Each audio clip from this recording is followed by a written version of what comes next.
Yeah, I was just about to come find you. Let's see what it says.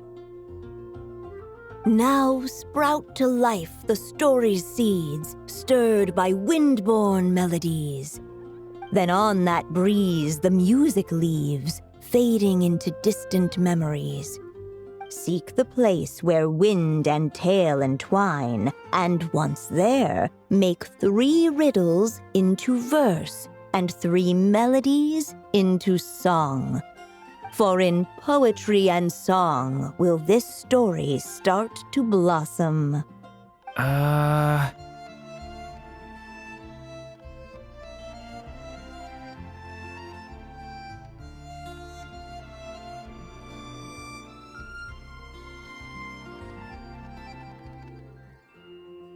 You mean Lord Barbados?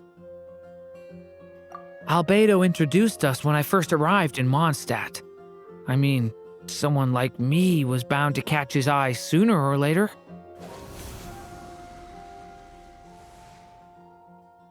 I'm pretty sure he's already caught wind of what's going on here.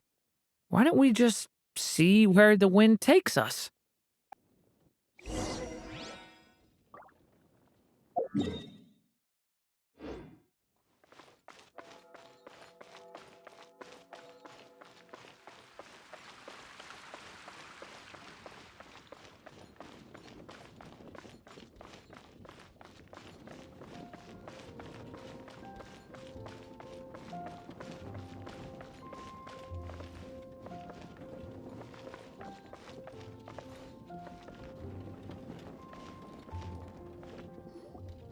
Traveler, Paimon! What a sight for sore eyes! And the little dragon from the fairy tale world. I heard your voices calling out to me on the wind. Something about needing help with a riddle? Sorry to disturb you, Lord Barbados. Disturb me? Not at all! To tell you the truth, I'm just as curious about this riddle as you are. Let me take a look.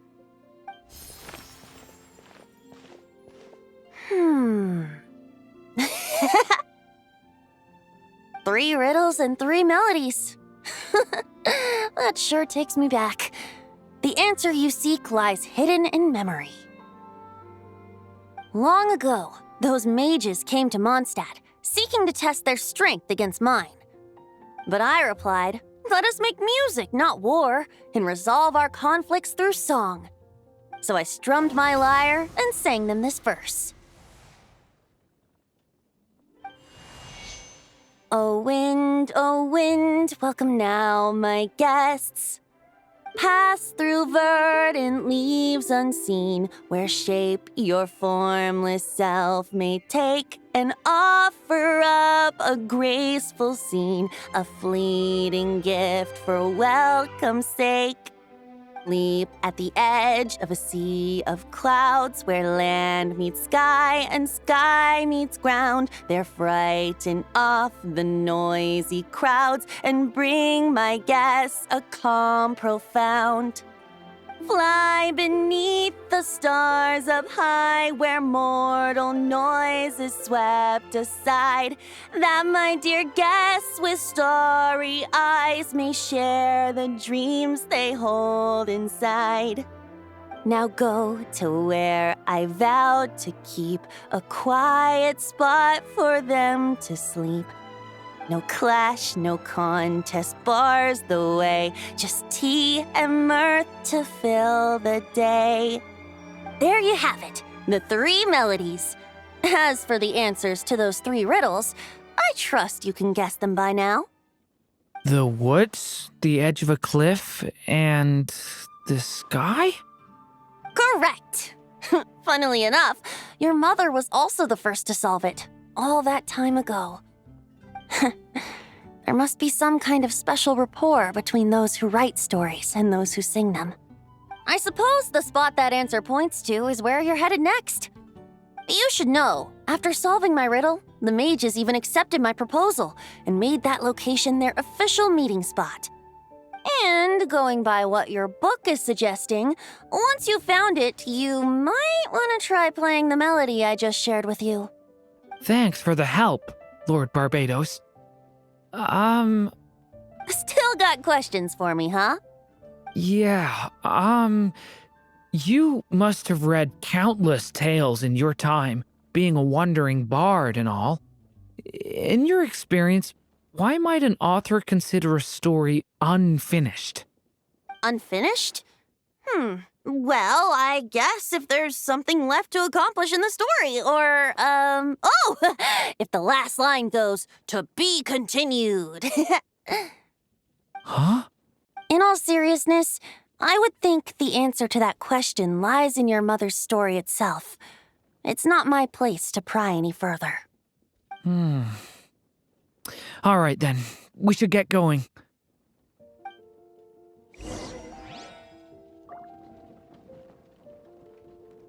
I wonder when their next meeting will be.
A musical performance? Out of all the things Miss Lisa has taught me, that's the one I'm worst at.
Even a war that shook the world could not halt the witches' gatherings. Yet even so, with the passing of time, 3 of their teacups no longer came to be set. The witches did not linger long in sorrow, for the story witch had brought glad tidings of her own. Born was her dragon child, safe and sound.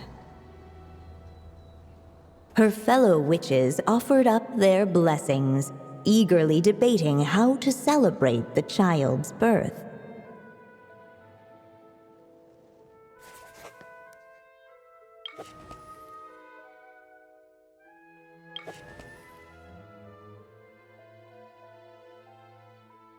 In the end, they settled on the most vibrant balloons they could find. After all, what could be more joyous than the arrival of new life? And so, the witches' gathering turned into a birthday celebration.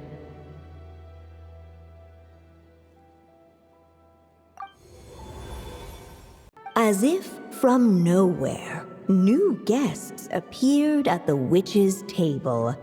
Perhaps they too had come to celebrate the dragon child's birthday. Yet while everyone else was busy thinking about what kind of gift to offer, these three seemed to have come empty-handed. Hardly the recipe for a warm welcome to a birthday party, now is it? A gift? While the guests voiced their complaints and grievances, perhaps they should have been wondering what kind of gift to give instead. Perhaps it would be a good idea to have a look around.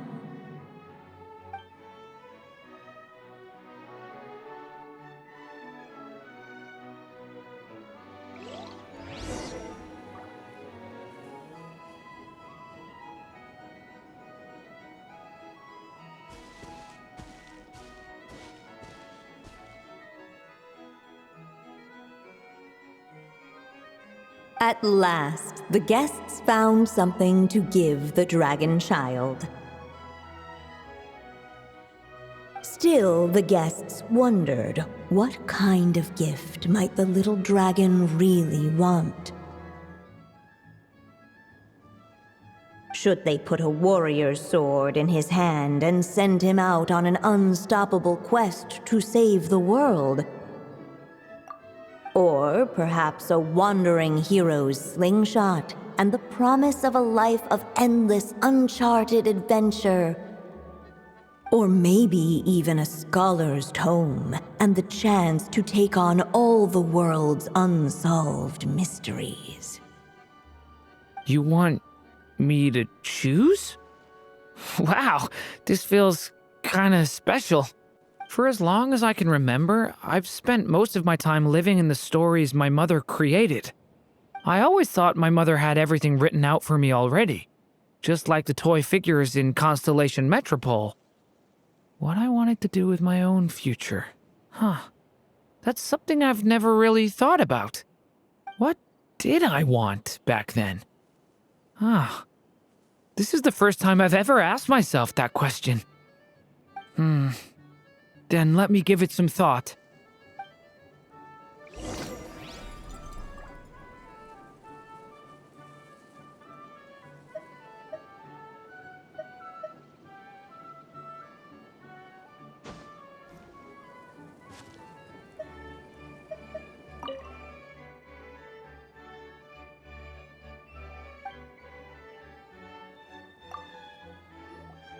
In the end, the guests settled on the scholar's tome. I just feel like I should learn more about the way the world works. I'll give you an example. Did you know that in Mondstadt, using fire to catch fish is a punishable offense? I thought she was just teaching me regular hunting techniques. It was only after Master Jean caught me and sent me to solitary confinement that I realized I'd misread the situation. So much of what's considered common knowledge in your world just wasn't in Simulanka. So I have to learn, or I'll keep causing trouble for everyone else.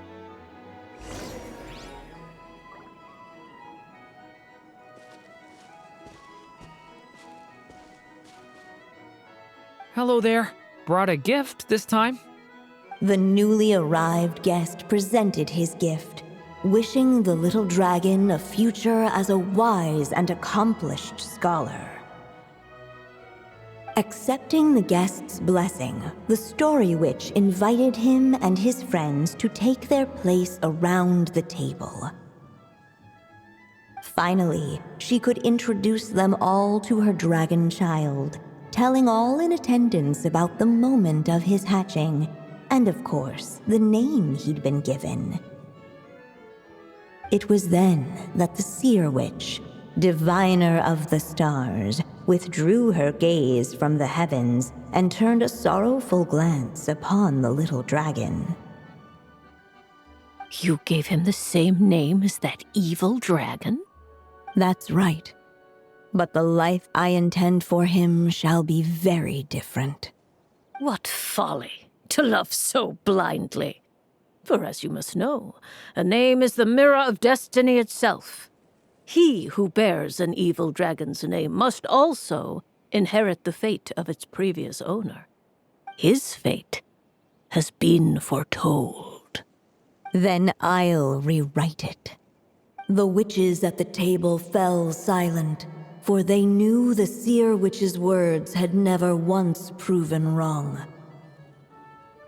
Yet, just as clearly, they recognized the story witch's resolve, for there is scarce a force in this world more fearsome than a mother's love. At last, the merry witch stepped forward, dispelling the uneasy silence. So be it. Then we'll all lend a hand. Together, we shall rewrite this child's fate. You mean to defy one of the fundamental rules of this world? I refuse to be shackled by such rules. Besides, this is a witches' gathering, is it not? What could be more fitting a subject for this occasion than to defy them? Oh? Sounds like an interesting experiment. I suppose, were we to succeed in this endeavor, we might bring a touch of wonder to this otherwise dreary sky of stars. The merry witch finally talked them all round, just like she had done many times before. Warm and strong as the sun she was, so much so, in fact, that those who her light shined down upon had no choice but to bask in it. And so the witches readied their gifts, 3 marvels of the cosmos. For this child, I shall decipher the ravings of the heavens and lay bare before him the trickery of fate. For this child, I shall leave a formula powerful enough to unravel the very origins of this world, that he may seek another solution for the conundrum of his life. For this child, I shall call upon wondrous magic to make possible his impossible wish. All the story witch had was the pen in her hand, yet with the love that flowed from it, she resolved to bring forth a marvel of her own. For this child, I shall leave behind the last story I will ever write, and with it, a path to an ending yet untold. With the witch's blessings given and received, the little dragon's fate at last began to turn. In the midst of the dragon child's birthday celebration, the seer witch proclaimed her prophecy. The child had been given the evil dragon's name, and with it, the burden of its fate. But hearing this, the story witch vowed to rewrite it all, for such was her love and resolve. And so the other witches offered their gifts in turn, marvels as rare as any in the cosmos. Together, they sought to test one of the fundamental laws of this world, in part to support a mother's love, and in part to sate their own curiosity. Oh, and I almost forgot. Our new guests came bearing blessings of their own. Who knows? Perhaps this extra dash of wisdom might be all the little dragon needs to change his fate.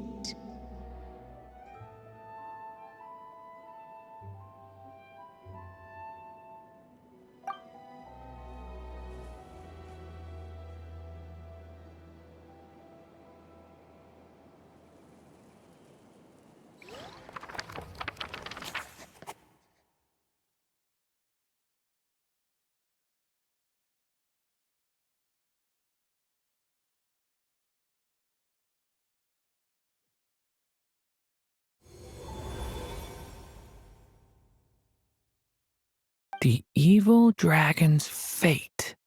Ah, the mages must have had a hand in that, too. Also, I was just thinking, Which part of the story are we even meant to be completing? Yeah, I guess we're doing something right.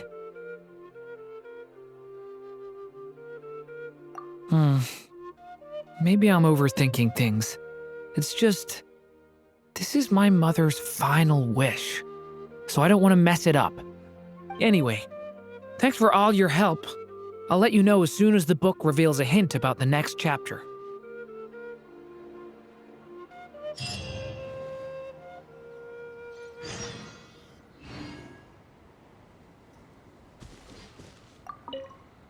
I think I'm gonna stick around, take my time reading through this book. If you feel like jumping back into the story, just come find me.